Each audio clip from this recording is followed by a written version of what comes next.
Hello, as we finished Haggai yesterday, kind of quick open, quick close, we enter Zechariah. And our friends from Bible Project are going to help us out with that today. So, on this, the ninth day of 2023, here we go.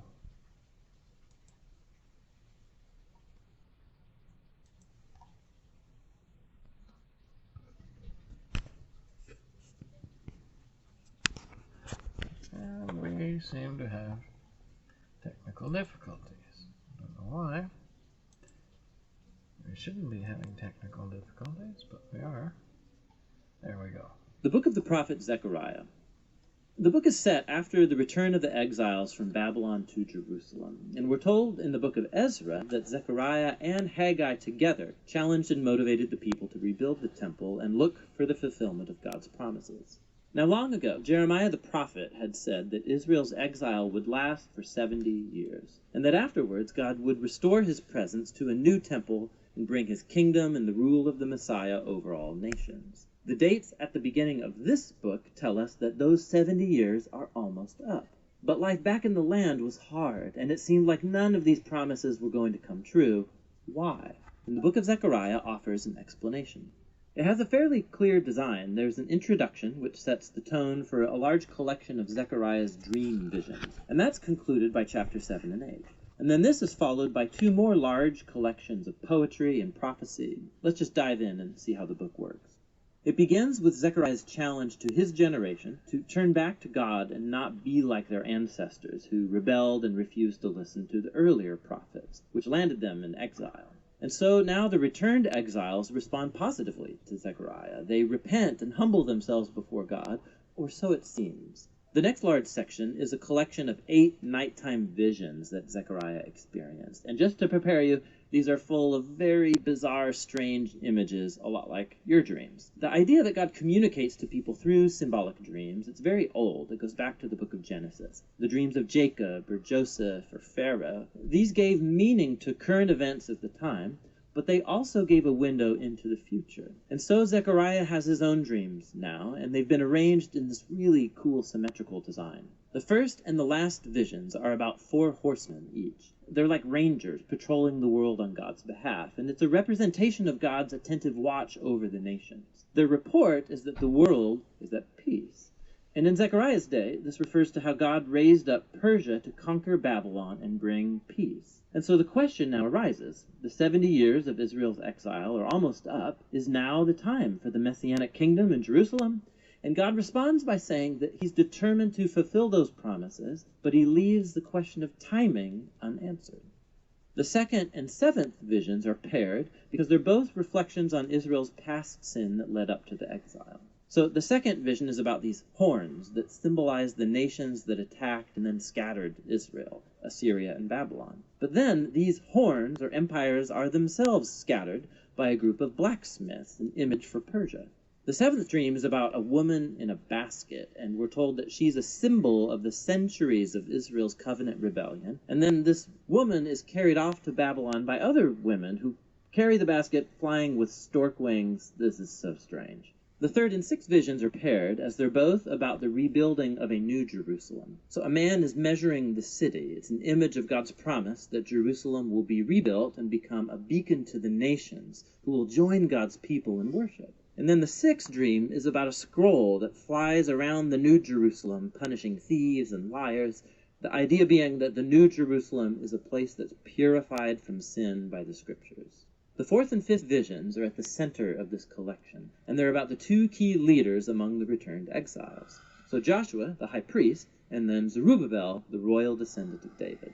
So Joshua had been symbolically wearing Israel's sin in the form of these dirty clothes. But then those are taken off, and he's given new clothes and a new turban, a symbol of God's grace and forgiveness. And then an angel tells Joshua that if he remains faithful to God, he will lead his people, and Joshua will become a symbol of the future Messianic king. The other vision is about 2 olive trees that supply oil to this elaborate gold lamp, which itself is a symbol of God's watchful eye over his people. And these 2 trees symbolize the 2 anointed leaders, Joshua and then Zerubbabel, who's leading the temple rebuilding efforts. And God says, that success will not come to this new temple if it's the result only of political maneuvering. Rather, these two leaders must be dependent upon the work of God's Spirit. The visions come to a close with a bonus vision from the prophet, and it picks up the themes of the central fourth and fifth visions. It's Joshua, the high priest again, and he's given a crown and presented as a symbol of the future Messiah, who will also be a priest over God's kingdom. And then Zechariah closes it all out, saying that all of these visions will be fulfilled only if the current generation is faithful to God and obeys the terms of the covenant. And so altogether, these three visions emphasize how the coming of the Messianic kingdom is conditional upon this generation being faithful to God. Which leads to the conclusion of the dreams. It's another challenge from Zechariah, and a group of Israelites come, and they've been mourning over the former temple's destruction for nearly 70 years. And they ask him, is it time to stop grieving? I mean, is God's kingdom going to come very soon? And Zechariah again reminds them of how their ancestors rejected God's call through the prophets, which led to the exile. And so he challenges them too. He says, this generation will see the Messianic kingdom only if they pursue justice and peace and remain faithful to the covenant. So in other words, Zechariah reverses their question. He asks, are you going to become the kind of people who are ready to receive and participate in God's coming kingdom? And that question is left just hanging there. The people don't answer, and the book just moves on. And so we come to the final sections that are very different from chapters 1 to 8. Each section is a kaleidoscopic collage of poems and images about the future Messianic kingdom. So the first one, chapters 9 to 11, describe the coming of the humble Messianic king who's riding a donkey into the New Jerusalem to establish God's kingdom over the nations. But then, all of a sudden, this king, he's symbolized as a shepherd over the flock of Israel, and then he's rejected. First by his own people, but then also by their leaders, who are also symbolized as shepherds. And so God hands Israel over to these corrupt shepherds. And it raises the question, will Israel's rejection of their king last forever? In the final section, chapters 12 to 14, say no. It's another mosaic of poems and images about the future Messianic kingdom. And they depict the New Jerusalem as a place where God's justice will finally confront and defeat evil among the nations. It's very similar to the same themes in Prophet Joel or Ezekiel. But then God also will confront the rebellion within the hearts of his own people. He's going to pour out his Spirit on them, he says, so that they can repent and grieve over the fact that they have rebelled and rejected their Messianic shepherd. The final chapter concludes with the New Jerusalem as the gathering point for all of the nations. And then this city becomes a new Garden of Eden, and there's a river of living water flowing out of the temple, bringing healing to all of creation, and that's how the book ends. And so Zechariah just leaves you to ponder the connection between chapters 1 through 8 and 9 to 14. And the point seems to be that this future Messianic kingdom of the book's second half will only come when God's people are faithful to the covenant, the point of the first half. Reading the book of Zechariah is a wild ride. These visions and poems are full of startling imagery, and they do not follow a linear flow of thought. And that's part of the point. It's like history and our lives.